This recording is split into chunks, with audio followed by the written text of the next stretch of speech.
Uma boa noite a todos e todas que participam desta live do ABC contra o Golpe. Hoje nós temos aqui o tema Crises e Hegemonias, História em Processo, que é um trabalho do nosso querido Leonardo Severo, que é um pesquisador acerca do tema, e traz para nós aí o fruto da sua pesquisa, não é? Em forma de livro, que muito nos ajuda a entender muitas das relações que existem dentro do capitalismo. Antes de tudo, eu quero apresentar o nosso convidado, o Leonardo Severo. Ele é graduado em Relações Internacionais pelo Centro Universitário Jorge Amado. Ele é mestre em Relações Internacionais pela Universidade Federal da Bahia, a UFBA. É doutorando em Economia Política Mundial pela Universidade Federal do ABC, UFABC, inclusive meu companheiro lá de curso. Ele é também militante do MST e é escritor. Então, alguém que conhece bastante, domina bastante esse tema que nós vamos expor hoje aqui, não é? E o livro é aquilo que nós postamos para chamá-los, para chamar a atenção de vocês para a live de hoje.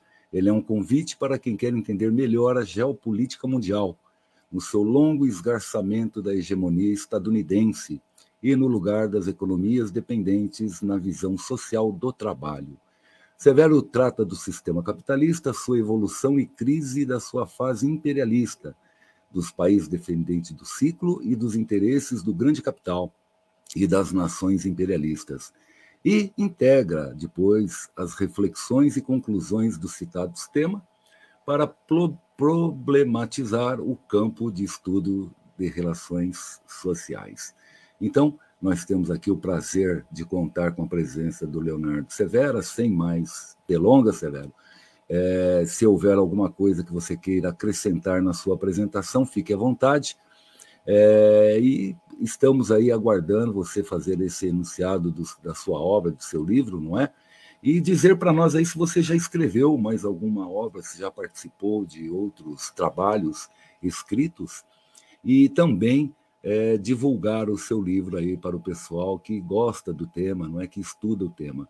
E agradeço, já estou vendo bastante gente acompanhando o nosso canal, a nossa live, agradeço a presença de todos e todas. Então, seja bem-vindo, Leonardo, a palavra é contigo. Opa, muito obrigado, Burato, pela amizade, companheirismo e camaradagem de sempre, né? Essa é a segunda live aqui que a gente compartilha juntos, né? A primeira foi um pouco sobre o Haiti, bom, um trabalho que a gente tinha feito conjunto, foi em uma das brigadas de solidariedade que o MST, Via Campesina, tem lá no Haiti, e, enfim, a gente compartilhou algumas impressões sobre a situação de lá.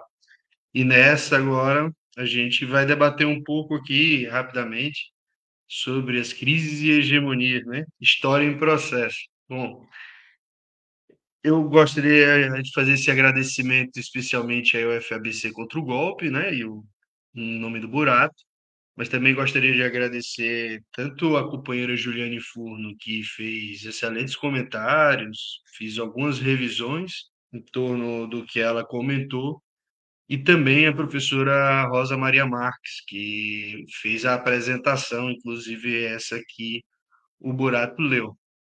Enfim, o livro, ele, na verdade, é uma síntese de diversos processos, né? Assim, que a partir de um processo de participação em vários cursos de formação, em debates dentro de organização, de um conjunto de organizações, né? Vários cursos, e, em parte, que é o resultado de da minha dissertação, né? E posteriormente eu fui fazendo diversas revisões sobre essa dissertação e, enfim, no final eu acabei lançando agora, depois de ter concluído já as disciplinas aqui no doutorado, né? Mas assim, ele tem essa questão acadêmica, mas, sobretudo, a origem dele está ali no debate que a gente foi fazendo entre os movimentos sociais, que constrói o projeto popular para o Brasil. Então, é uma síntese, né? Que, assim, eu assumo as responsabilidades pelos erros, né? Por mais que a gente sabe que os acertos e erros muitas vezes também são coletivos, mas nesse caso eu assumo os erros principalmente, porque é a síntese do processo que eu acabei escrevendo, né? E, enfim, é um debate coletivo, mas a síntese, a sistematização desse processo foi minha, por isso que eu pego os erros para mim. Bom, isso posto, né? Feitos os agradecimentos devidos, eu primeiro, assim, vou começar aqui, né? Para quem não teve a oportunidade ainda de ver o livro, é esse o livro. Ele, eu começaria principalmente, né, pelos títulos. Aqui tem um conjunto de títulos. O primeiro deles, inclusive, já fazendo um outro agradecimento, que é a editora Expressão Popular. Eu agradeço a editora Dialética por ter feito a publicação e a editora Expressão Popular por publicar livros revolucionários.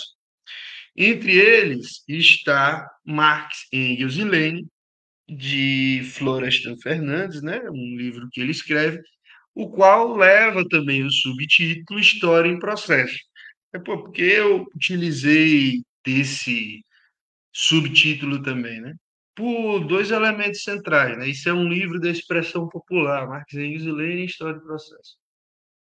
Por duas questões. Uma, os capítulos, principalmente os capítulos que eu vou desenvolver do primeiro ao terceiro capítulo, principalmente, é um processo histórico.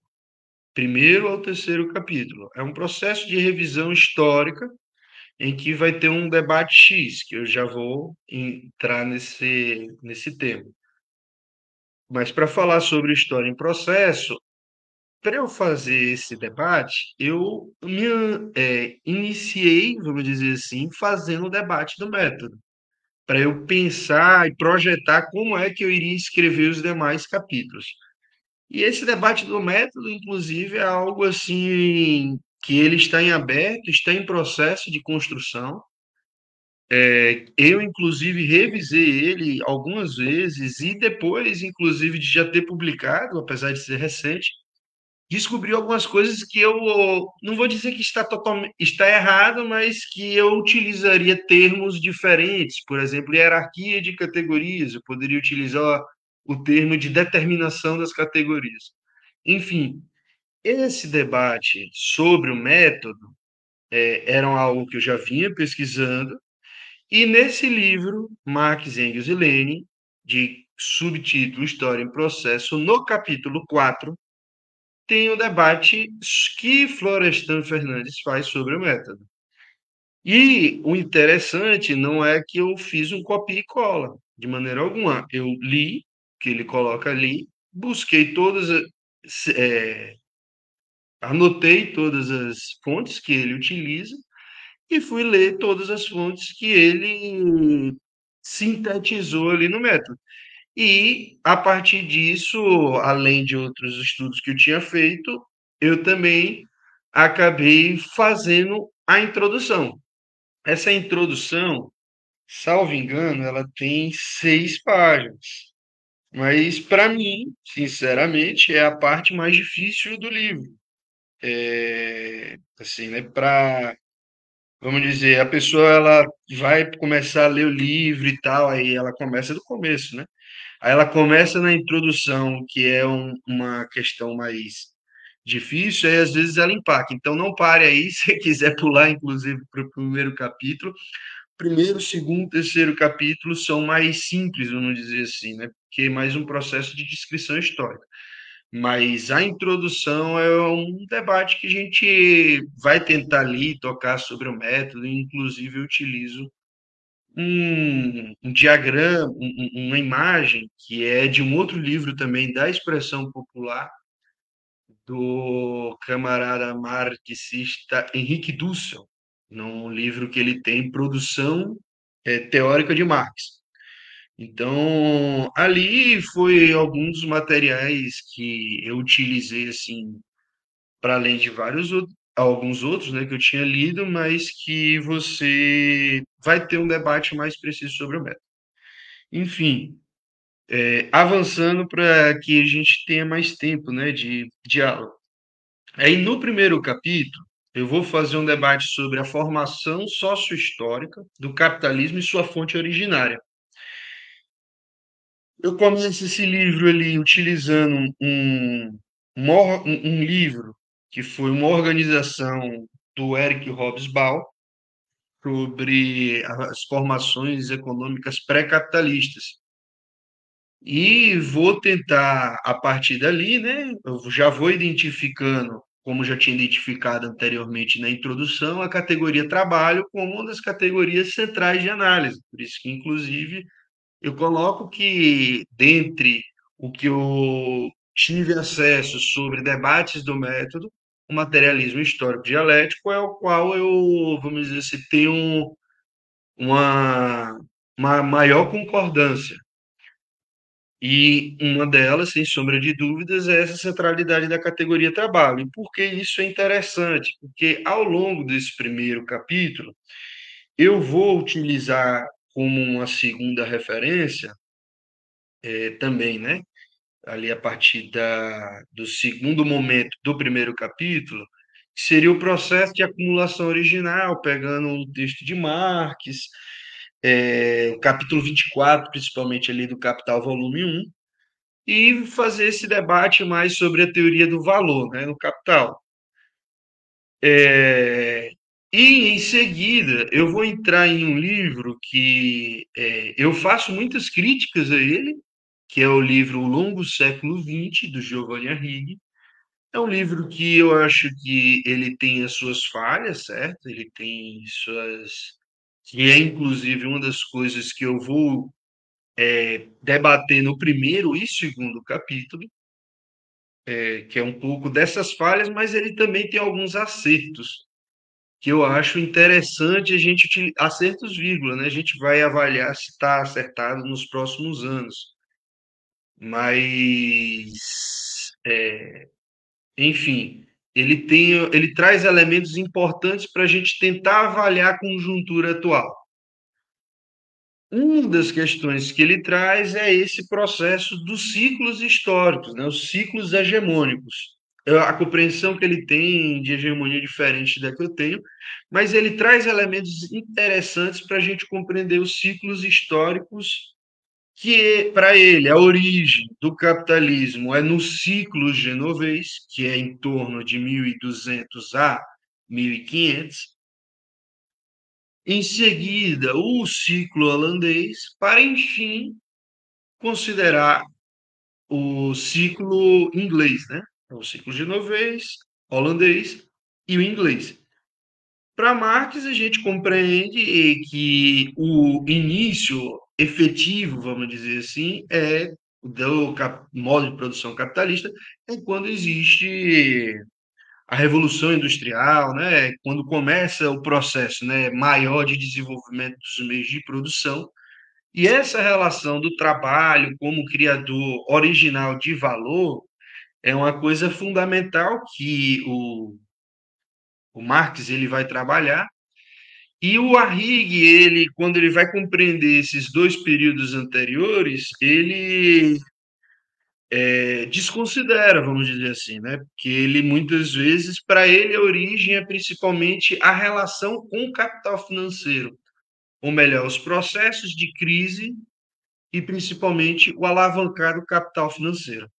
E é interessante isso, principalmente atualmente, como a gente está falando muito sobre o capital financeiro, o capital financeiro da década de 70, e aí o Arrighi, ele, peraí, mas capital financeiro aqui, a gente pode falar dele de 1400. Inclusive, uma das coisas que o Arrighi ele vai trazer sobre o capital financeiro desses séculos, de 1400, 1300, é algo relacionado ao mercado de câmbios, como algo mais novo e que tem uma grande alavancagem do capital, né?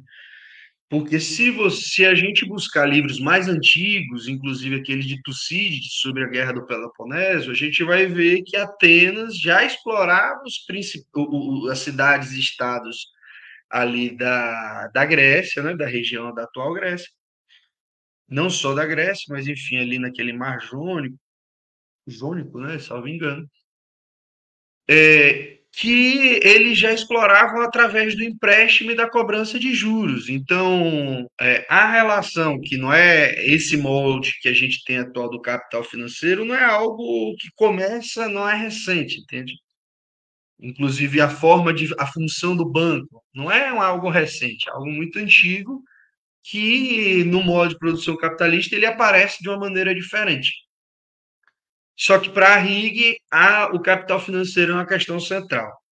Enfim, por uma questão de tempo, o que que nesse primeiro capítulo eu vou descrever historicamente? É esse processo do ciclo, além dessas outras duas questões, né, do pré-capitalismo e do processo de acumulação original. É o ciclo genovês e o ciclo holandês. A Rig ele traz dois elementos que são interessantes e que, ao que parece, existem certas repetições históricas, que é o quê? Em Gênova, durante uma fase de expansão comercial, Gênova e Veneza, eles dividiam duas grandes áreas de comércio. Veneza tomava conta ali, principalmente daquela região comercial onde hoje é o Mar Negro, que é um dos controles da Rota da Seda, né? E os genoveses, eles iam pelo Mar Vermelho, passavam o Mar Arábico até chegar lá em Índia e na China, onde eles compravam e voltavam por ali. Então, existia uma divisão, ó, esse é seu lado, esse é o meu. Só que acontece uma queda na taxa de lucro desse setor comercial, devido às questões internas da Europa, que em parte eu avalio no livro, que eu não vou poder aprofundar aqui, para se dar sequência, mas que tem uma queda na taxa de lucro. E quando tem uma queda na taxa de lucro, começa a acirrar a concorrência. E quando tem esses processos, geralmente tem uma guerra, que é a Guerra Shoja, por exemplo, que é de 1370. E nessa guerra, o vencedor é Veneza. Só que o ciclo é genovês, né? Que contradição. Mas o que é que acontece? Veneza investe bastante através do Estado nos seus instrumentos culturais, vamos dizer assim, para dar uma maior liga interna no país, toma conta das duas rotas comerciais, os genoveses ficam com muito capital acumulado e vamos fazer o que agora? Aí eles emprestam capitais para a Península Ibérica realizar as grandes navegações. Ele ainda, o Arrighi, vai trabalhar sobre a questão da externalização dos custos, né? Por que o genovese não fez isso? Porque era uma rota nova que estava tentando se descobrir, né? O Atlântico, atravessar o Atlântico, e os genoveses, eles emprestavam dinheiro. Se desse errado, a coroa ibérica tinha que pagar do mesmo jeito. E aí os genoveses eles conseguiram, né, fazer esses empréstimos ibéricos, conseguiram chegar nas Índias Ocidentais e extraiu muito metal. Esse metal vinha para a colônia, a coroa ibérica, que pagava seu empréstimo para os genoveses, e os genoveses ficavam com muito metal precioso. E aí eles começaram a dominar os principais centros comerciais da Europa através do mercado de câmbio, principalmente. Porque como eles tinham uma moeda assim muito consolidada, eles tinham uma, que era ou a prata ou o ouro, eles podiam fazer esse câmbio nos diversos locais. E não só podia, como eram os únicos que tinham a autorização da coroa ibérica para realizar, né, esse câmbio nessas grandes feiras. Em outras também. Lembrando que isso era a época do feudalismo, que você tinha vários feudos com várias moedas diferentes. Então, a partir daí, o que começa a crescer é a taxa de lucro no setor financeiro. Quando tem um processo de modificação da taxa de lucro do comercial para o financeiro, o Arrighi ele vai chamar de crise sinalizadora. Aí vai continuar a hegemonia, vamos dizer assim, esse ciclo hegemônico dos genoveses, através do capital financeiro, e depois de anos e anos, a Holanda, inclusive, que estava dominada pela coroa ibérica, que era financiada pelos genoveses, começa a fazer algo tipo como arroxo invertido e começa a recentralizar capitais através de pirataria. O arroxo invertido era literalmente pirataria. E através dessa pirataria eles conseguiam juntar capital e construíram aquele grande centro que até hoje é Amsterdã, como um centro comercial na época eles comercializavam, pô, me faltou aqui, é algo, se eu não me engano, é o trigo, mas são grãos, né? Que eles têm muita tradição, aqui me fugiu agora da memória. E eles têm um grande comércio disso, eles conseguem estocar e vender na queda da safra, ou seja, eles vendiam quando o preço estava mais alto. E começa a fazer a volta da taxa de lucro no setor comercial a ficar mais alta. E nesse retorno da taxa de lucro no setor comercial ficar mais alta, a Holanda começa a se tornar essa nova hegemonia. Quando tem essa transição e além de tudo, nesse mesmo contexto, estava começando a ter uma queda na taxa de lucro do setor financeiro, é sempre um processo assim. Sobe a taxa de lucro no setor comercial, está ali a hegemonia, daqui a pouco começa uma queda na taxa de lucro no comercial e uma subida do financeiro. Aí é a crise sinalizadora.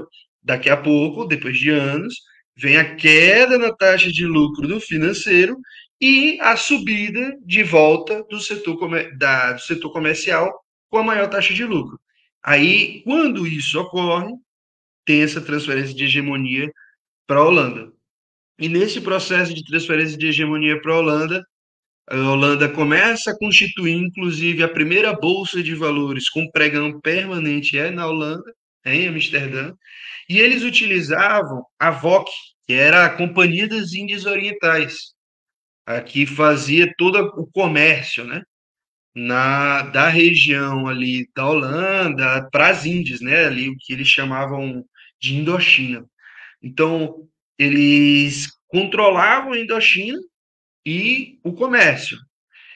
Aí, essa empresa VOC era a que o chamatriz, né, para a Bolsa de Valores, e as pessoas investiam.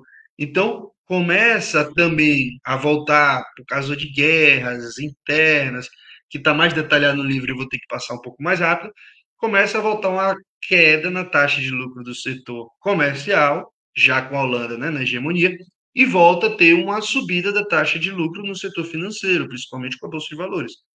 E aí começa uma crise sinalizadora que só vai terminar com a subida da taxa de lucro no setor produtivo.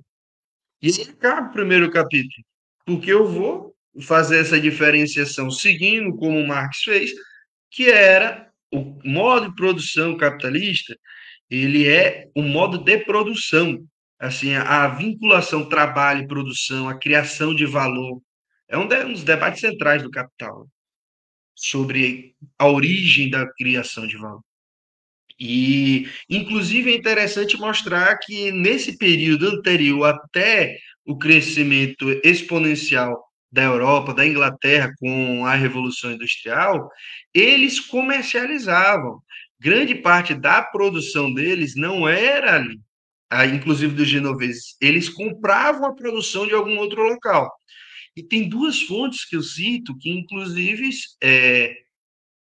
pelas pesquisas que fizeram, uma delas é o professor Redildo, se eu não me engano, o outro é o próprio Arrighi, que comenta que ali até o final do século XVIII, quem tinha mais capital acumulado era os chineses, final do século XVIII. Então a Europa ela surge como uma hegemonia mundial, esses ciclos hegemônicos holandês e genovês era uma hegemonia regional, vamos dizer assim, né? O ciclo hegemônico mundial ele começa principalmente a partir da Revolução Industrial e o ciclo inglês. Que é isso que eu vou entrar no segundo capítulo. Aí no segundo capítulo eu vou fazer essa mesma coisa, sabe aquela subida da taxa de lucro do setor comercial, depois queda da taxa de lucro e subida do financeiro? A gente agora muda de comercial para produtivo. Tem uma subida da taxa de lucro no setor produtivo e daqui a pouco começam a queda da taxa de lucro no setor produtivo e uma subida da taxa de lucro no setor comercial. Esse período, Lane e Arrighi, eles têm concordância sobre esse contexto, ocorrem diversas questões, tipo a centralização do capital, a oligopolização, todas essas categorias, elas ajudam a gente a entender o que era aquilo. A questão é esse contexto, que é um contexto que ele se repetiu antes e ele vem se repetir de novo a partir de 1873, que é quando tem a primeira crise sinalizadora. Então, no segundo capítulo, eu vou debater a ascensão do modo de produção capitalista, a primeira crise sinalizadora e levo até a crise terminal, que é quando a taxa de lucro do setor produtivo volta a crescer e a taxa de lucro do setor produtivo, do setor financeiro volta a cair, que é quando tem a transferência de hegemonia para os Estados Unidos. E isso não se dá com a Primeira Guerra Mundial, ainda tem ali um processo que é da primeira para a segunda, e isso efetivamente só se dá na Segunda Guerra Mundial. Então, de 1873, que é o início, segundo Lane, e tem um maior processo de financiarização ainda, a partir de 1900, a crise se acentua a partir de 1900, ela só vai não é nem terminar, né? O terminal é só o sentido da finalização de uma hegemonia, que é a inglesa. Ela vai modificar para uma nova hegemonia, que é os Estados Unidos. Só que daqui a pouco aquele setor financeiro ele volta a ter alta taxa de lucro. Enfim, isso é o que vai ser trabalhado no segundo capítulo. Assim, eu não vou aprofundar também por questões de tempo, mas está no livro. Capítulo 3.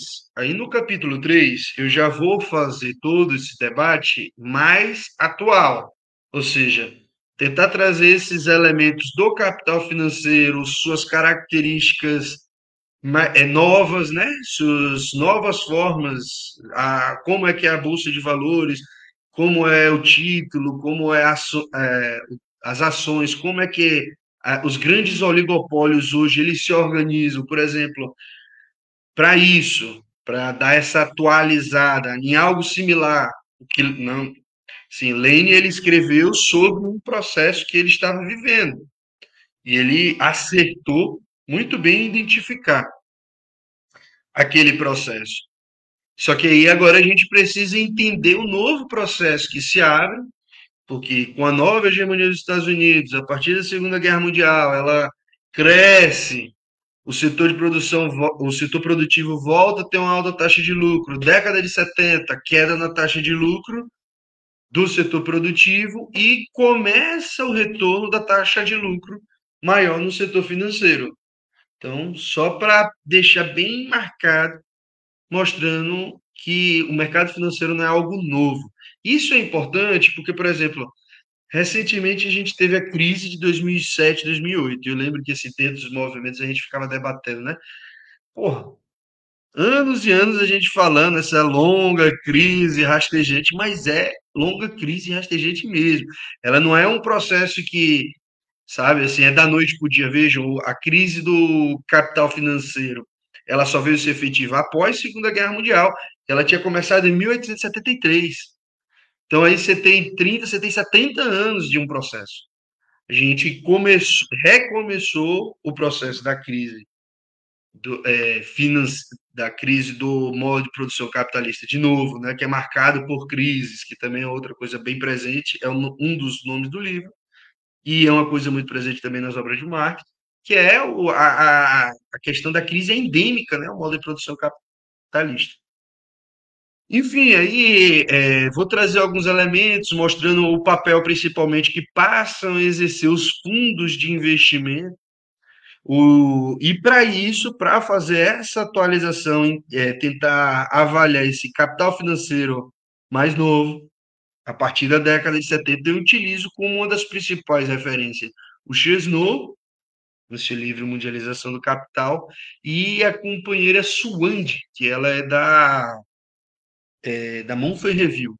Então, traz elementos muito interessantes, ambos. Eu utilizo mais do Chesnut, até porque ele traz uma quantidade de dados imensa, inclusive parte das tabelas, tudo isso dele lá, eu trouxe para o livro também, para deixar com base em dados, né? Não é uma interpretação, não é só teoria, teoria, teoria, a gente precisa de teoria e mostrar os fatos, né? Até para se dizer marxista, a gente precisa de fatos, né? Enfim, então eu vou trabalhar diversos aspectos, como o capital financeiro se organizou, os aspectos gerais dessa mundialização, as engrenagens da economia mundial, o investimento externo direto, a mesma identificação que Lenin faz lá atrás sobre os investimentos externos diretos, os grupos industriais, as tecnologias e as novas velhas formas de utilização do Estado para alavancar o processo de financiarização. Partindo para o capítulo 4, então, assim, o capítulo 4 aí é quase que uma segunda parte do processo, né? A gente tem uma primeira parte, segunda parte é uma parte importante, porque quando a gente vai avaliando os processos de hegemonia, a gente sempre utiliza, vamos dizer assim, o sujeito principal como sendo os países do centro, porque eles eram as hegemonias daqueles períodos.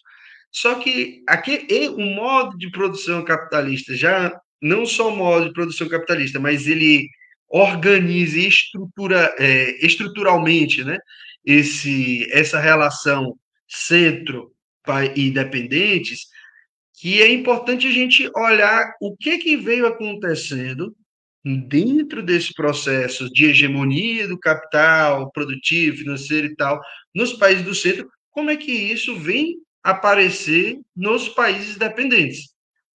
Então, aí no capítulo 4, eu vou fazer uma revisão histórica de alguns autores que dão subsídios para a construção da teoria marxista da dependência. Então, eu trago Marx, Rosa Luxemburgo, Lenin, Trotsky. O Trotsky ele tem aquela tese de desenvolvimento desigual e combinado, né? Uma tese interessante. Lenin também já tinha percebido no imperialismo, Rosa também, que é sobre acumulação de capital. E no próprio Capital, Marx ele já trata isso, salvo engano, no capítulo 8 da Jornada de Trabalho. Enfim, então, você tem esses autores e o Kwame Nkrumah, que ele faz uma avaliação, traz alguns elementos importantes para a gente avaliar a África também, né, como uma região em que o capitalismo dependente ele se fez de uma forma, inclusive, mais violenta, né? Tanto que uma das categorias que ele utiliza é a balcanização. Enfim, tá ali rapidamente, eu acho que é importante avaliar isso. E depois eu entro nesse mesmo capítulo, que é o capítulo 4 sobre a dialética da dependência, e aí trago mais o que Rui Mauro Marini e Jaime Osório falam sobre a teoria marxista da dependência, né? Algumas concepções gerais nesse primeiro momento. Num segundo momento, eu vou utilizar também a interpretação do Jaime Osório para tentar compreender o papel do Estado, né, no capitalismo dependente, caracterizando, né, o Estado desenvolvimentista, o Estado contra-insurgente, o Estado e a democracia. Compreender qual é o papel do Estado nesse processo, né? Enfim, eu utilizo o Estado como um instrumento, vamos dizer assim, né, de classe, não é um agente, para deixar bem taxado. Mas, enfim, é um pouco disso. E ainda nesse capítulo 4, para não ficar no, vamos dizer assim, em geral, eu trato categoria por algumas das categorias centrais do capitalismo dependente. E aí, por exemplo, transferência de valor, como uma categoria central, a cisão nas fases do ciclo do capital. Essa é uma das categorias que eu tenho percebido como é bem interessante a gente conseguir ver essa cisão. A Vânia Bambir, que ela acaba aprofundando nessa parte, e eu acho interessante, principalmente, a gente perceber como Lenin, ele também no livro dele, Desenvolvimento do Capitalismo na Rússia, ele mostra como o capital do centro ele não tem nem interesse do desenvolvimento do mercado interno dos países dependentes, porque uma das questões centrais para ele é que o capital do centro precisa absorver o capital constante que surge desses países dependentes, né? Eles precisam ser fornecidos de matéria-prima para diminuir o valor do capital constante no centro.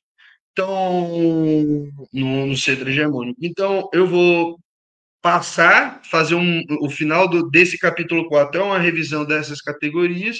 Evidente que a categoria principal é a superexploração do trabalho, e essa eu vou trabalhar. E, enfim, vou colocar a categoria da dependência em geral como uma forma de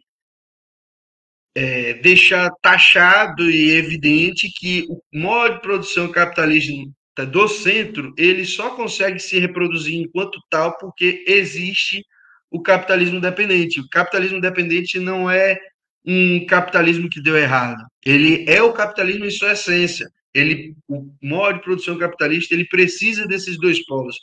Não dá para falar de hegemonias e capitalismo do centro sem compreender que existe os países dependentes que viabilizam a existência de um capitalismo do centro. É essa a síntese final. E, enfim, né, para ir para o capítulo 5, eu subdivido-lhe em duas grandes questões, né, que é a dialética interna e a dialética externa. E quem trabalha um pouco mais esse debate da dialética interna e externa é o Teotônio dos Santos, mas, entretanto, todavia, eu vou utilizar mais uma interpretação, de Gramsci, para entender a influência da hegemonia, certo? Que categoria é essa? Como interpretar essa categoria? A estrutura interna, né, que constrange o Estado, ou seja, eu vou avaliar as classes, as frações de classes e os setores de classe, como eles se interrelacionam internamente, né, inicialmente, e constroem um Estado à sua imagem, né?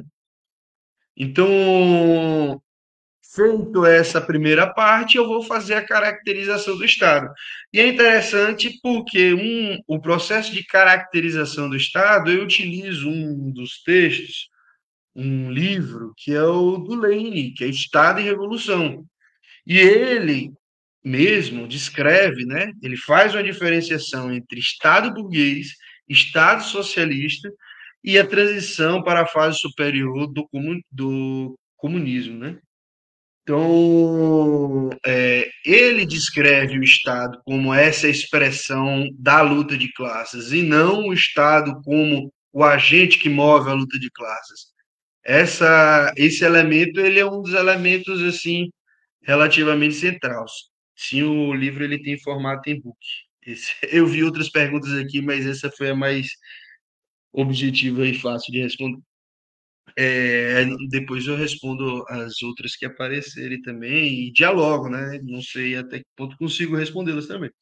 Enfim, diale...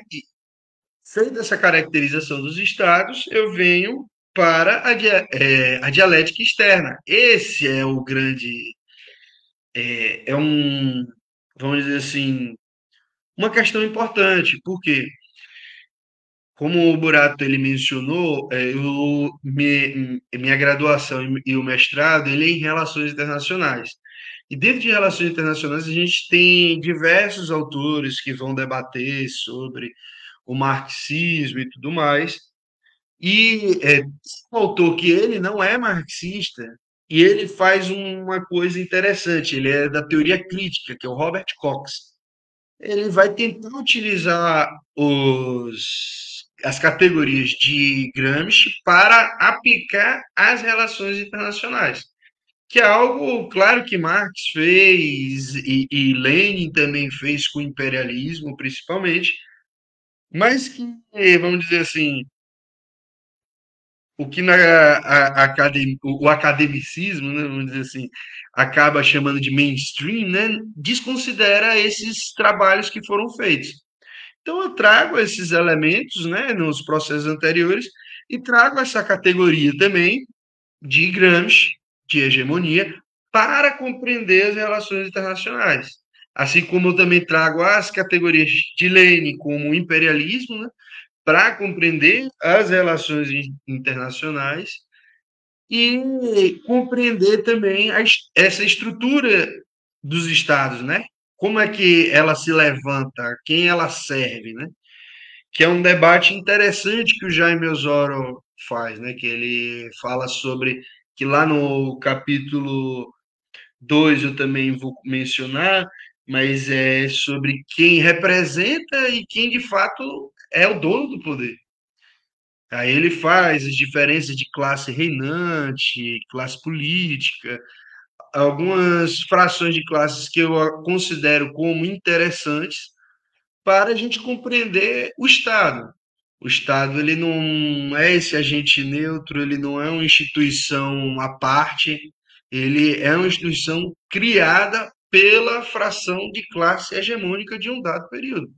E ela vai tendo certas mutações a partir de quem vem de lá, mas sua essência ela se mantém. Então não adianta vir, entrar governo, sair governo, a gente está falando ali, por exemplo, classe reinante seria presidente, seria os ministros, seria o Congresso, seria o STF. Você tem a classe política que são aqueles funcionários públicos que estão cotidianamente na, no trabalho, né, ali, que tem influência sobre o Estado, certo? Mas o Estado, ele avaliando o Estado sempre como um instrumento. E, por fim, eu utilizo, né, e aí concluindo de verdade, eu faço as considerações finais do livro, fazendo uma avaliação, utilizando dessas categorias que eu trabalhei ao longo do livro, e para tentar fazer uma avaliação do atual cenário e das possíveis perspectivas. Então, enfim, a consideração final gira muito em torno disso. Aproveito também para fazer uma avaliação um pouco do que qual é a minha leitura da China, né? Porque isso, é claro que minha leitura da China ainda é muito preciso aprofundá-la, mas até então o que eu consegui pesquisar sobre, eu trouxe e fiz a minha consideração ali, enfim. Estou à disposição para fazer revisões, inclusive o lançar desse livro, ele a parte em processo, ele é sempre um processo, né? A gente sempre está aberto às críticas para avaliar possíveis revisões e estou à disposição para as perguntas, enfim. Acho que é um pouco disso, Buraco. Desculpe aí ter passado um pouco do tempo. Não, está perfeito, Leonardo. Foi ótima aí a apresentação. Foi dentro do tempo possível, de fato. Eu que agradeço aí o seu esforço, né, para passar um livro que é complexo, um tema que é complexo, vários temas, na verdade, não é? Que gira em torno de uma centralidade aí que é muito complexo. E agradeço, né? Agradeço por você ter feito essa síntese. Eu penso que as pessoas devem, de fato, procurar a leitura do teu livro, porque é um tema que, para nós, esquerdistas, miseravelmente falando de esquerdistas, não é? É importantíssimo, uma compreensão, uma leitura melhor, ou ter meios para uma leitura da realidade melhor, né, Leonardo? Nós sentimos aí diversos problemas dentro das discussões dentro da esquerda, de uma forma geral, inclusive muita gente afastado do tema, afastado da discussão. Vivemos um momento aí em que a palavra socialismo meio que se tornou maldita, infelizmente, até dentro de muitos núcleos da esquerda, não se fala mais essa palavra, como se ela contaminasse, como se ela desqualificasse movimentos e por aí vai. Infelizmente, isso é um outro tema, um outro debate, enfim. Mas nós temos aqui, Leonardo, algumas perguntas, temos 3 perguntas. Uma que o Fernando fez, se o livro seu estava no e-book, você já leu, não é? E o Hugo aqui fez a gentileza de, inclusive, colocar um link para nós, dizendo que o livro está na forma e-book, neste endereço. Eu coloquei aqui também como acessar esse livro direto na editora Dialética, não é? Coloquei o link aí para aqueles que estiverem interessados, e nós pedimos até para que divulguem também para outras pessoas que possam desejar ter contato, ter acesso aí a essa literatura. Mas, antes de fazer as perguntas, camarada Leonardo, até para você tomar um fôlego aí, eu quero agradecer a participação de todos e todas que estão aqui, do Carlos Wellington, que está sempre conosco aí. Carlos Wellington, camarada, muito obrigado aí, e sempre aquela força para os teus esforços dentro dessa luta do movimento antirracista, né? Estamos juntos aí, camarada, muito boa sorte aí na sua movimentação. Ao Fernando Gebler, que sempre está conosco também, obrigado, Fernando, aí pelo apoio. Também a Neuza Aparecida Pérez, a Neuzinha Pérez, que é presidente da Profib. E lembrando aí que o Leonardo estará conosco aí também numa live na Profib, fazendo a abordagem do livro, sobre uma ótica um pouco diferente dessa apresentação que foi colocada aqui. Então, eu já convido todo mundo para assistir essa live aí, que nós vamos falar um pouco de filosofia também, né, Leonardo? Algumas questões aí da filosofia. Então, eu quero aí mandar um grande abraço para a Neuza, da Profib, presidente da Profib. Temos também a Elizabeth Gebler, que é uma grande companheira que está sempre conosco também. Obrigado aí pelo apoio. Beth é uma grande estudiosa também, interessada nesses assuntos, viu, Leonardo? Ela tem muito interesse, ela está sempre conosco, principalmente quando o tema gira em torno do marxismo. Também cumprimentar, aqui entrou pelo perfil da Vitória Lima, mas na realidade é o Regis Mará, grande Regis Mará, um professor de História e Filosofia, grande camarada nosso também, que lançou uma pergunta aqui, e eu já quero aproveitar também, Regis, mandar um grande abraço aí para o pessoal do coletivo Conexão Marxista, não é? Que é um grupo aí, Leonardo, que faz estudos aí profundos sobre o marxismo também, com temas aí relevantes e polêmicos, muitos deles polêmicos. Lembrando que o Regis estará conosco também numa live, uma no ABC contra o golpe e uma outra na Profib também, falando sobre um tema que eu vou deixar como surpresa, e que vai causar muita polêmica, e o Regis deve estar rindo agora. Mas como todo tema marxista que vem é polêmico, né, Leonardo? Você sabe disso? Aqueles que se atrevem a interpretar ou a colocar algum estudo é sempre enaltecido por muitos e criticado por tantos, não é? Esse é o meio do mundo marxista, paciência. Também um grande abraço a Selma Leite, que está conosco, da Profesp, é dirigente da Profesp. É um prazer tê-la conosco, Selma. O Hugo Alan Matos, né, o grande Hugo, grande companheiro aí da UFABC, da Analética.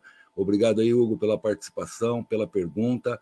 Tá bom? Depois temos que conversar aí sobre essas traduções do Dussel, para quem sabe conversarmos aqui mesmo na nossa live e divulgar para as pessoas. O Aldo Santos, também vice-presidente da Profib, grande companheiro Aldo Santos, seja bem-vindo, Aldo.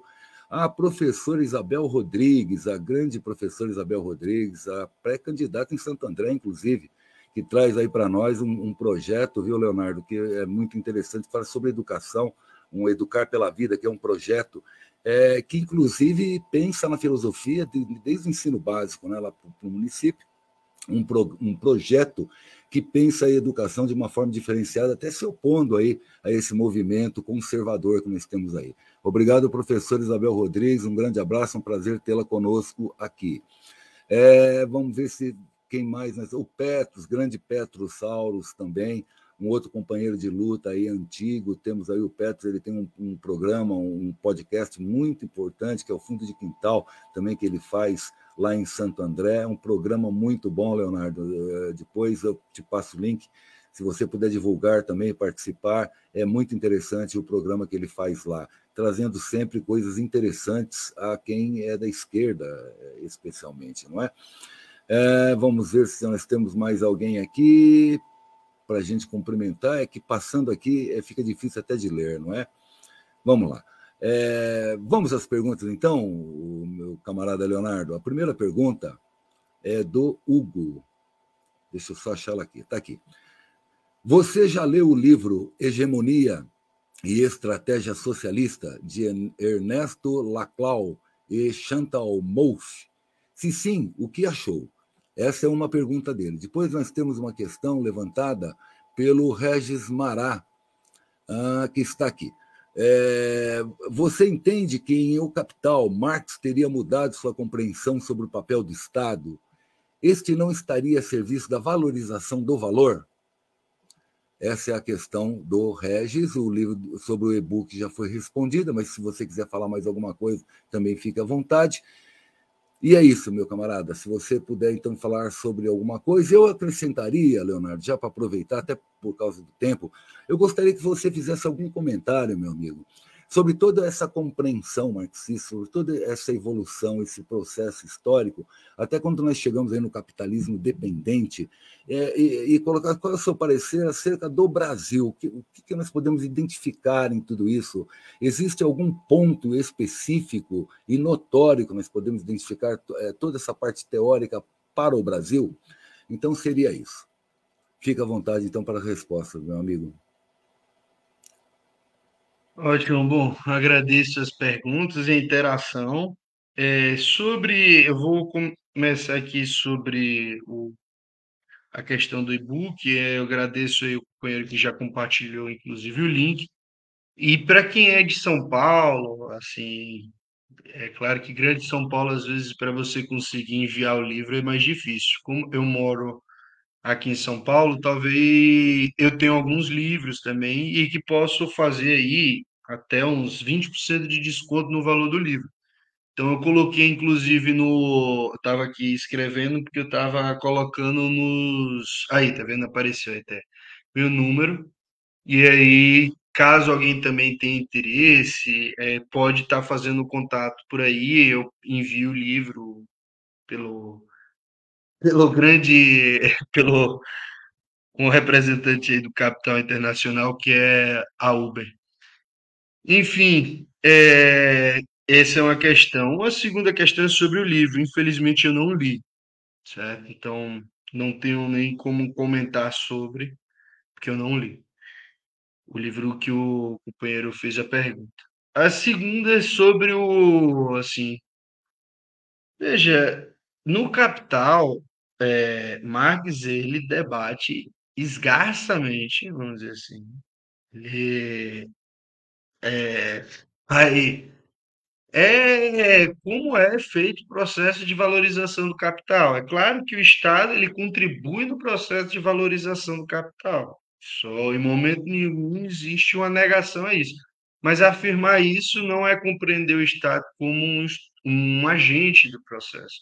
E essa é uma questão assim que o Estado ele é um instrumento fundamental para o capital. A dívida pública, por exemplo, só daí o que ele contribui para aumento da taxa de lucro é, é imenso.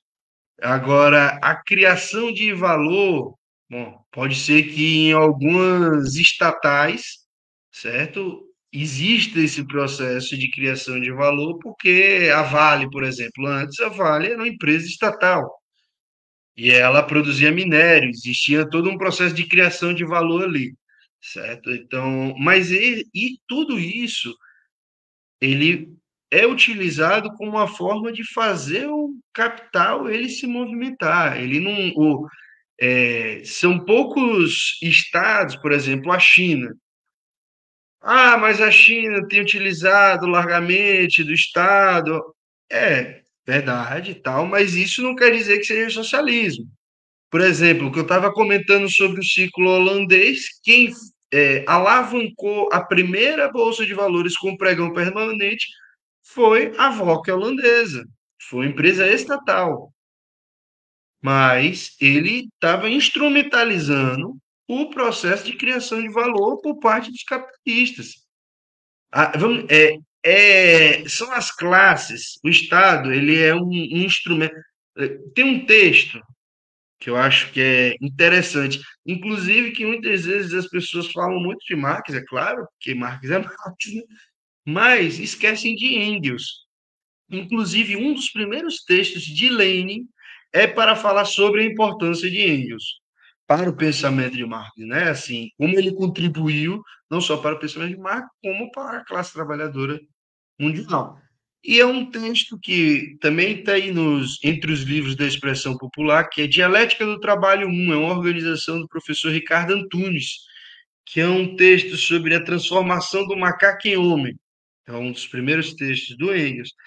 E aí ele vai mostrando a importância, como existia um processo de crescimento da produção, cresce a população. Daí que esse crescimento da produção ele se dá pelo desenvolvimento dos meios de produção que possibilita o crescimento da produção, que também tem como consequência a possibilidade de ter uma maior população, e aí se cria a possibilidade, ou melhor, a necessidade de uma melhor linguagem, e aí vai rebuscando o processo da linguagem. Então, porque alguns debates mais atuais que vão fazer, tentar hierarquizar as categorias, falar como se Marx e Engels não tivessem feito certos debates que fizeram, que é sobre essa questão da determinação das categorias, e mostra uma determinação central que existia na parte econômica, né? No, e a política é a estrutura e a superestrutura que surge, vamos dizer assim, é um reflexo do que é a estrutura, entende? Então, essa estrutura, ela é conformada por classes sociais e surge essa superestrutura ao reflexo, né? A imagem dessa estrutura. Essas classes sociais que constroem o Estado para manter um padrão de reprodução do modus operandi do capital e anteriormente de outros modos de produção, né?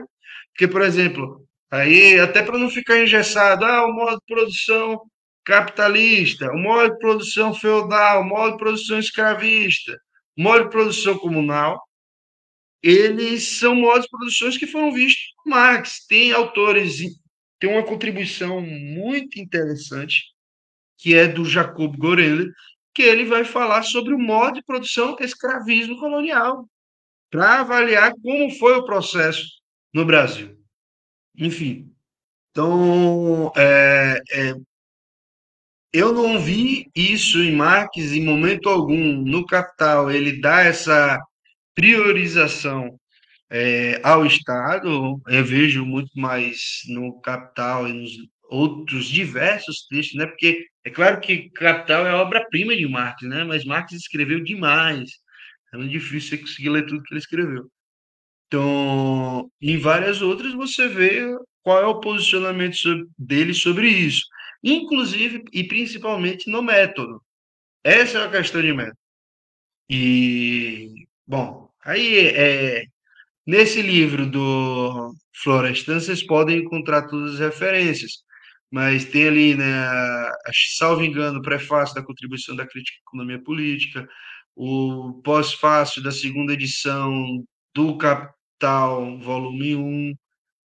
Tem outros locais também que que agora de memória eu não estou lembrando todos, mas você vai encontrar ali na introdução. Comentário sobre o Brasil. Aí, Burato, você me quebra, viu? Rapaz, olha, atualmente a situação é assim, eu acho que é difícil a gente fazer uma análise de conjuntura do Brasil descolado com análise de conjuntura mundial, né? Vamos dizer assim. E a crise no modo de produção capitalista está dada, ela é longa, rastejante e prolongada, assim. Teve um maior processo, uma crise mais drástica a partir de 2007, 2008, que foi a crise do sistema, uma nova crise do sistema financeiro, né, porque ele já tinha tido outros, mas dessa vez foi uma crise no centro da hegemonia do capital internacional, que é os Estados Unidos.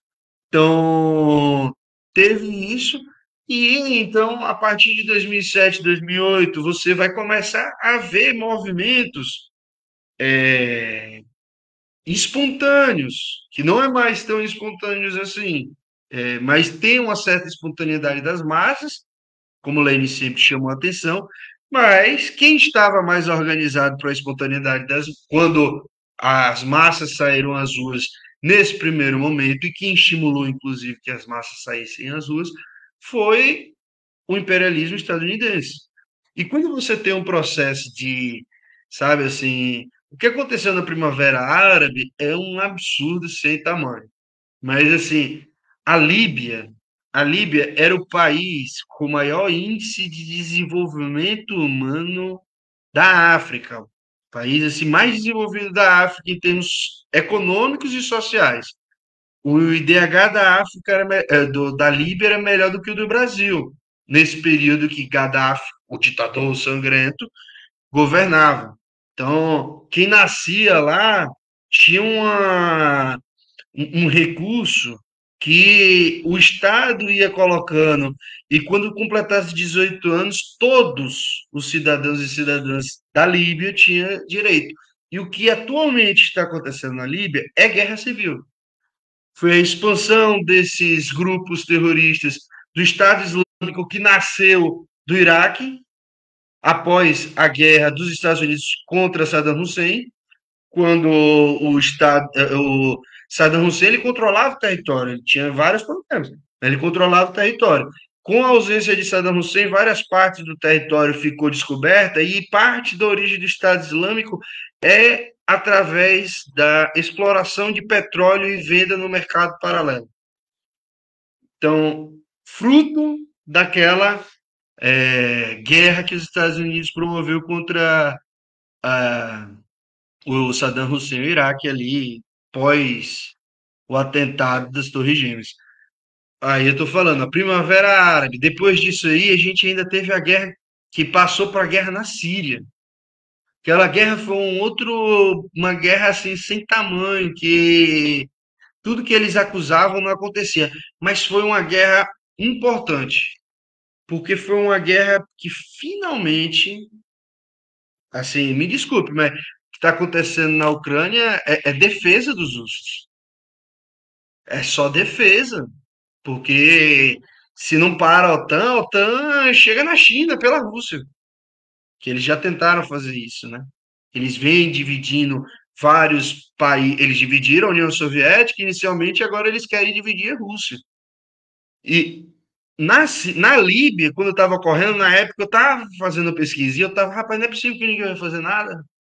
Quando vem a Rússia e a China e auxilia, principalmente a Rússia, mas a China também auxiliou a Síria, Irã também, a ajudar a Síria, pô, finalmente alguém vai, sabe assim, dizer, pera aí no imperialismo, né?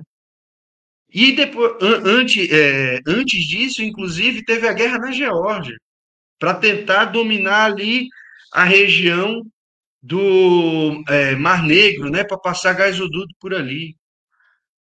Enfim, eu estou fazendo essa recapitulação. A guerra da Ucrânia, que é a Globo e mídia corporativa só está mostrando agora, ela começou em 2014, efetivamente.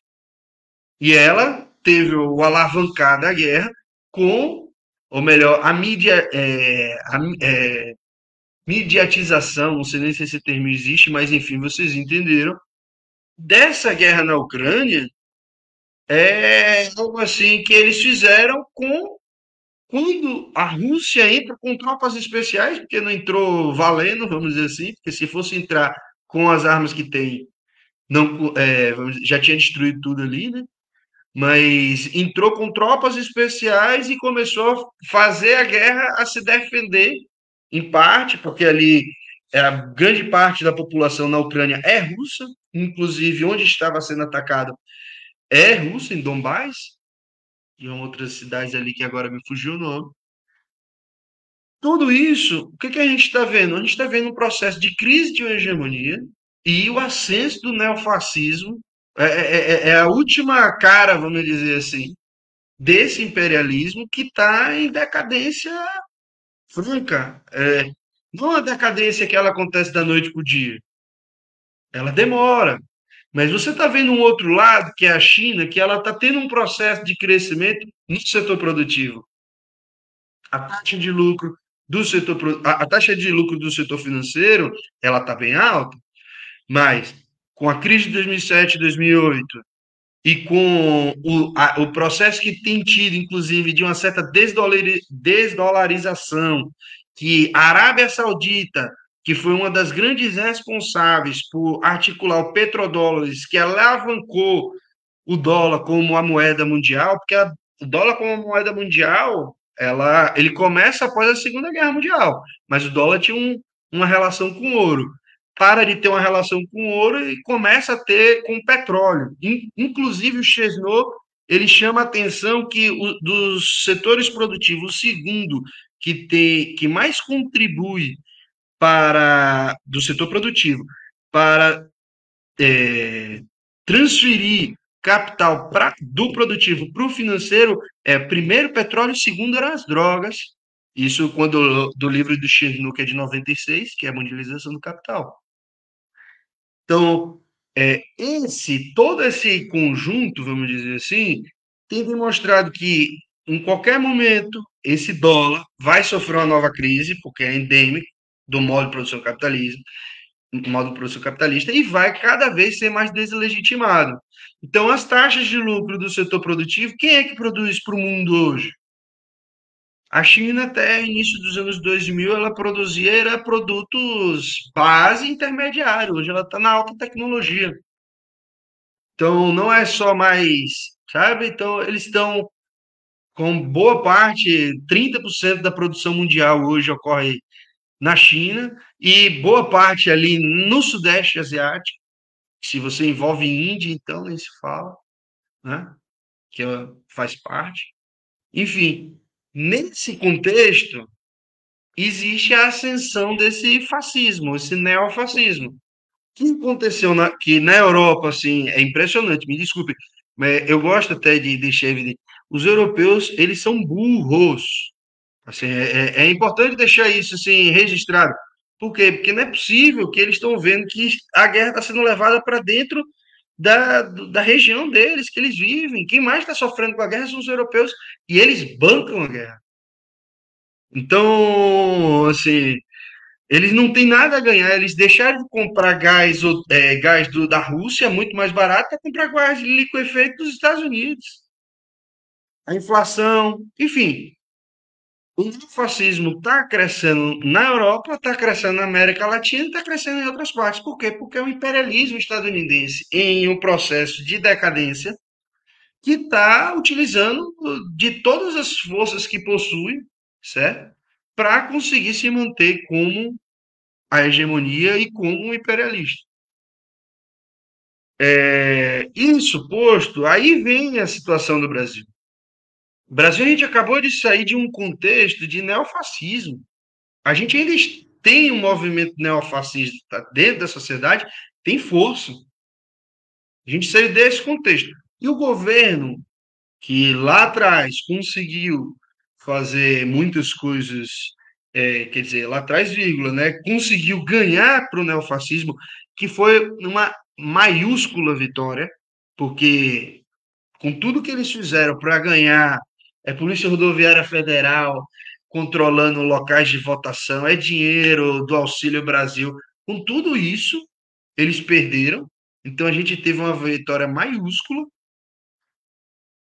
Aí vem, eu acho que tem, vamos dizer assim, o governo, ele tem tentado acertar, né? Tentando ser bonzinho com o governo. Acho que teve erros lá do início, por exemplo, manter Arthur Lira como presidente da Câmara, coisa que Lula mesmo falava que quem era Bolsonaro era o presidente decorativo, quem mandava era Arthur Lira, o cara que geria o orçamento secreto. Assim, tem coisas que a gente não poderia deixar. E aí o governo ele ficou 2 anos com esse cara colocando o pé no pescoço do governo. O orçamento, durante os golpes que tiveram do neofascismo com Temer, que é um demônio, e depois vem Bolsonaro, com os cortes que tiveram com esses dois aí, que aí começa emenda parlamentar, emenda de bancada, só isso aí absorve.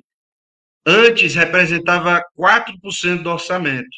Hoje, que eram distribuições de emenda pelo executivo, a partir do governante de então que faria essa distribuição. Não era constitucional. Hoje é constitucional. Se o presidente ele não distribuir essas emendas parlamentares, impeachment, na mesma hora. Então, é obrigatório. O governo ficou sem recurso. Eu acho que é importante o governo perceber que 1.0, 1.0, 2.0 e 3.0 fez a fórmula de tentar o bolo crescer para toda a população ter acesso, que é importante, mas que precisa ir sem medo de fazer isso, porque o capital ele não deixa de fazer isso, utilizar do Estado para contribuir na organização da classe trabalhadora. E isso eu estou falando enquanto marxista, mas se você não é marxista, é o Estado organizando a cidadania, sabe? São questões básicas que a gente não tem. Cidadania, sabe assim? Estava fazendo uma pesquisa recente sobre analfabetismo, sobre pessoas que nunca foram na escola. Hoje, no Brasil, no Nordeste, 25% das zonas rurais, 25% dos. Não é nem pessoas que estão desempregadas, eu estou falando de estabelecimentos em que os proprietários do estabelecimento nunca foram à escola, é 25%. Então, é cidadania, uma questão básica, assim, sabe, que o Estado burguês bonito criou. Mas, na nossa leitura, precisa construir força social, organização de base, fazer trabalho de base, tem que ter recurso para isso. É claro que a partir de iniciativas de trabalho e renda é fundamental, a gente precisa resolver o problema concreto do povo, não dá para a gente ficar só de blá blá blá, mas é importante que o governo ele perceba que não dá mais só com a fórmula de fazer o bolo crescer. Ele tem que incentivar a população a se organizar, incentivar em discurso, mas tem o discurso ele puxa, né? Mas a prática arrasta, né? Como o pessoal chama. Então ele tem que conseguir investir para a criação, fortalecimento de organizações da classe trabalhadora. Sem isso, vai vir uma nova onda aí em 2013 e a direita, que tem a mídia corporativa, ela vai falar abobrinha o dia inteiro na cabeça do povo e o povo vai comer. E daqui a pouco tem golpe na Dilma, e ninguém sai na rua para ver que está tendo um golpe. Enfim, acho que o Brasil, ele não. Respondendo assim, né, dialogando com sua pergunta, Burato. O Brasil ele está numa situação em que ele está nesse contexto, certo? A gente tem que cobrar do governo. Acho que as duas principais cobranças do governo são essas. Tem que fazer um certo enfrentamento, certo? Com a direita ali, que não está fácil, né? O Centrão está dominando. O Centrão é só direitosa ali, né? Então tem que fazer algum nível de enfrentamento, mas não adianta também a gente ficar esperando que o governo resolva todos os problemas. Isso é prioridade que a classe trabalhadora tem que resolver isso. Dialogando, inclusive, com a pergunta feita, não dá para esperar do Estado. O Estado ele vai alavancar processos, ele vai esse instrumento do Estado, quem está lá tem que compreender que qual é o projeto que defende. E compreendendo o projeto que defende, que não seja nem só olhar para o seu pessoal e falando de projeto de país, tem que chegar, ó, tem que defender quem está.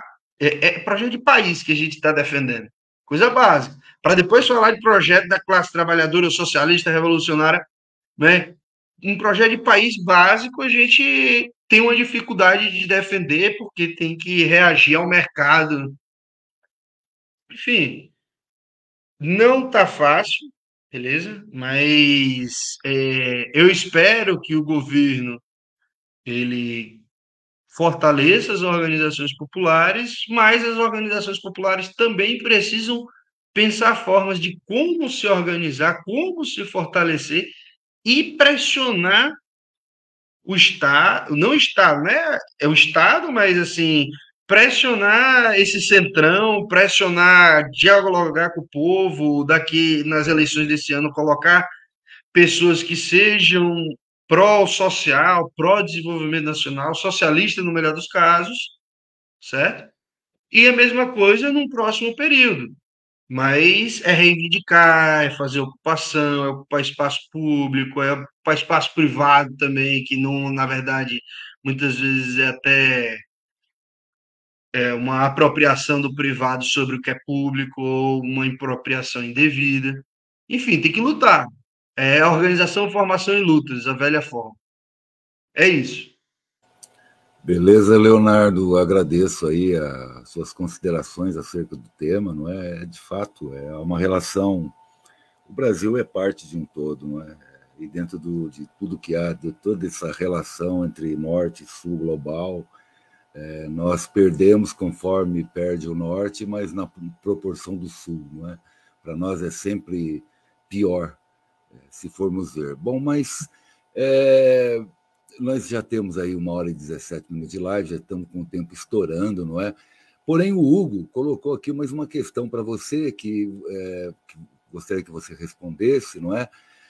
E depois já fizesse as suas considerações finais e a despedida e agradecimento a esse público que nos assistiu, Leonardo. Ele diz o seguinte: sem querer colocar o Leonardo Severo na fogueira, e só se der tempo, e deu, né? Ainda temos aí uns 3 minutos. Você acha que entre as interpretações leninistas e trotskistas de Marx, o Marx mesmo se perde, principalmente aqui no Brasil?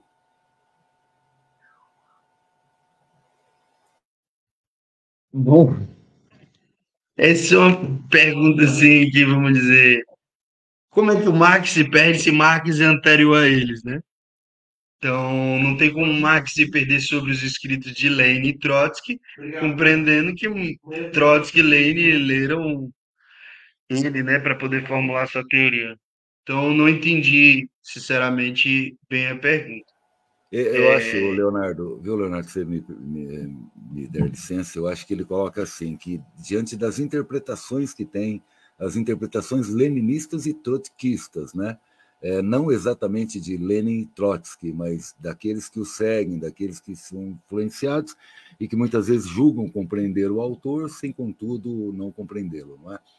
Mas diz assim, que dentro dessa perspectiva, dessas interpretações, a essência de Marx se perde?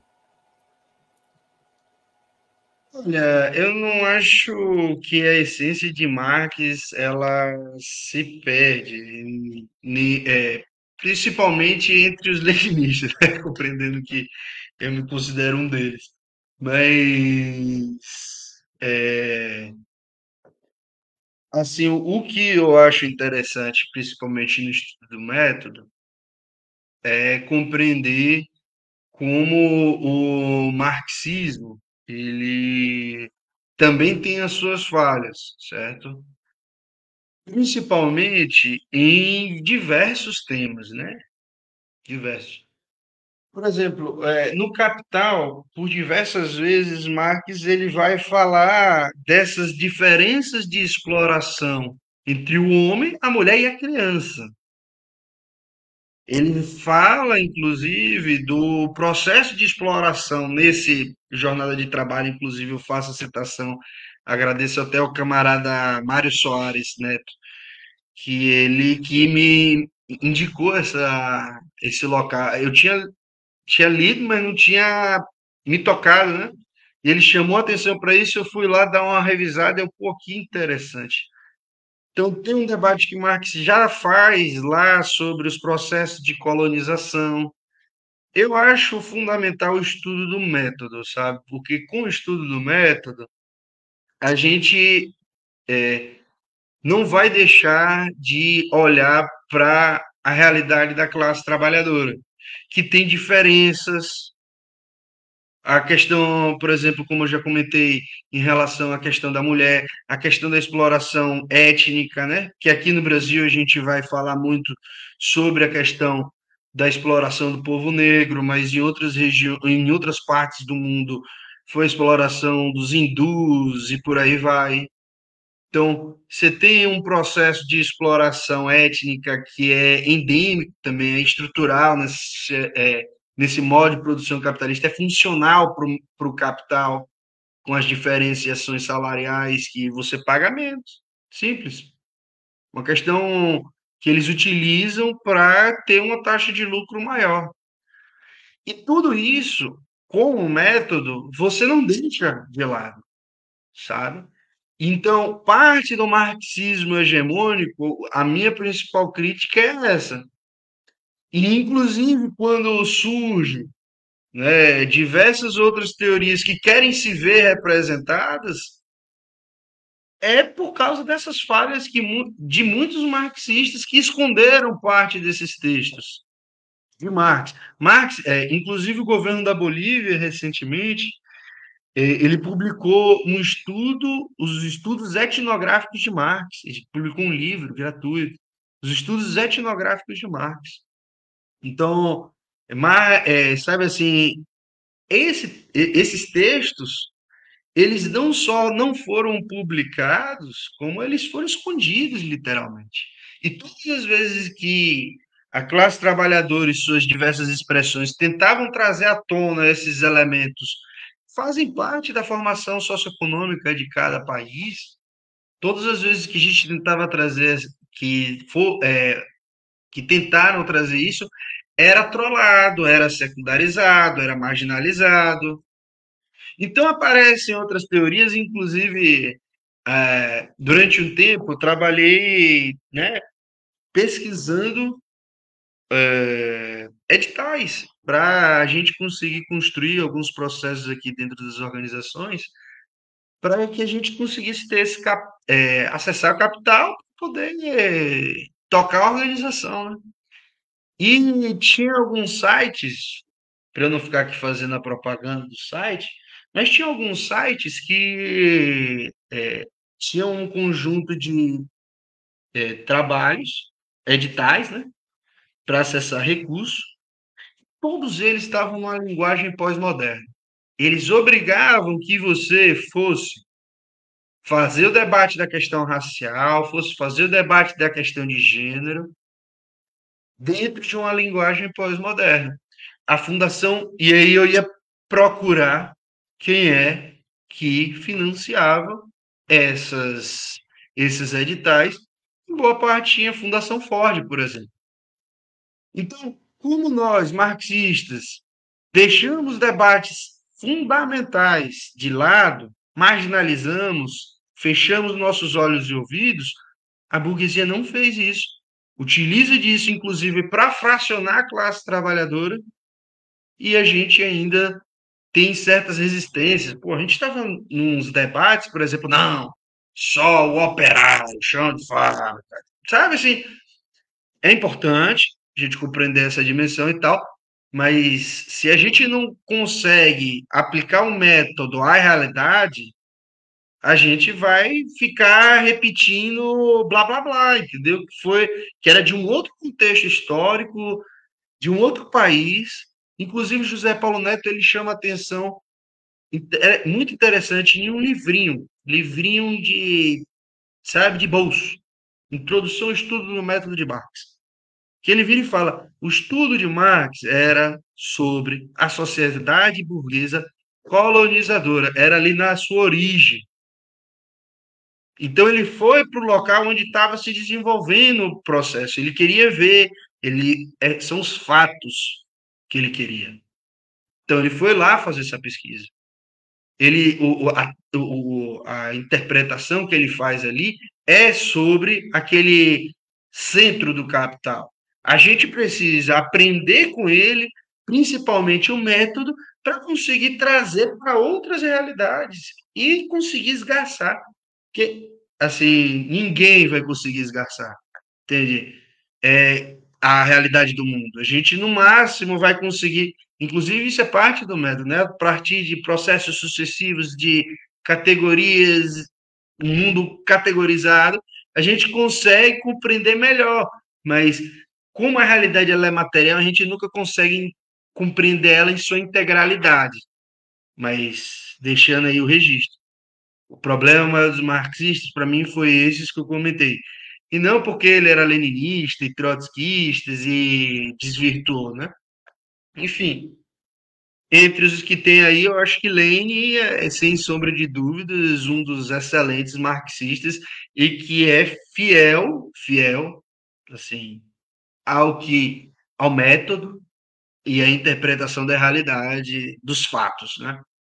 Então, esse é a minha pontuação sobre essa pergunta. E, enfim, assim, eu falo sobre as considerações finais, é mais agradecer novamente, né, o espaço aqui no ABC contra o golpe, eu agradecer o camarada Burato também, que de prontamente aceitou a gente fazer esse espaço aqui. Agradeço também pelas perguntas que foram feitas, né, por quem ficou assistindo aqui até agora e também quem vir assistir depois. E fico aí à disposição para que a gente siga debatendo sobre alguns desses temas. Quem tiver interesse em focar em alguma parte do livro ou outro, a gente pode ir focando. Eu tive que fazer uma apresentação geral e bem panorâmica do processo. Mas acho que é isso. Agradecer aí, fico à disposição. Obrigado, então, camarada Leonardo, por estar novamente conosco aqui, trazendo essas informações do Haiti. Já tinha sido ótima, esta também, com certeza. Nos veremos novamente, não é, na live da Profib, falando sobre esse tema. E, novamente, eu falo para todos e todas que estão aqui, para que nos acompanhem. Essa live vai ser falado sobre esses temas, mas vai ser de uma ótica um pouco diferente, não é? Pela natureza lá da associação, que é a Associação dos Professores e Professoras de Filosofia. Quero aproveitar e agradecer também o Aldacir, que esteve conosco aqui, não deu tempo de cumprimentá-lo. Aldacir Souza também é dirigente da Profib. Obrigado, Aldacir, pelo apoio. E é isso, aquelas pessoas que assistirão, porque muitas, Leonardo, não puderam, muitas avisaram que, inclusive, por causa da dinâmica do momento que nós vivemos, é uma fase de pré-campanha, não é? Nós sabemos o quanto o pessoal está se esforçando, exceção aí a nossa professora Isabel Rodrigues, não é? Que nos prestigiou estando presente aqui, a qual eu agradeço novamente. Ela também está em pré-campanha e está conosco aqui. Mas, enfim, é a dinâmica da vida de muitos militantes. Militar é isto, não é? Você sabe muito bem, né, Leonardo, que a militância exige da gente, muitas vezes, muito mais que o compromisso, exige o comprometimento, não é? Enfim, não é fácil. Mas, então, as pessoas que assistirão também, o nosso boa noite, assim como para as que assistiram também. Quero agradecer novamente e convidar e pedir até, não é, para as pessoas divulgarem esse vídeo, não é, divulgarem esta live que teve nas suas redes sociais, para que mais pessoas tenham contato com tudo que foi dito hoje aqui. Leonardo, da nossa parte, muito obrigado, tá bom? Esteja sempre conosco aí, é um prazer tê-lo e até a próxima live, não é? Sim, sim, camarada, estou à disposição aí. E é isso. Agradecido. E viva a unidade da classe trabalhadora. Viva a unidade da classe trabalhadora, sempre. Obrigado, Leonardo.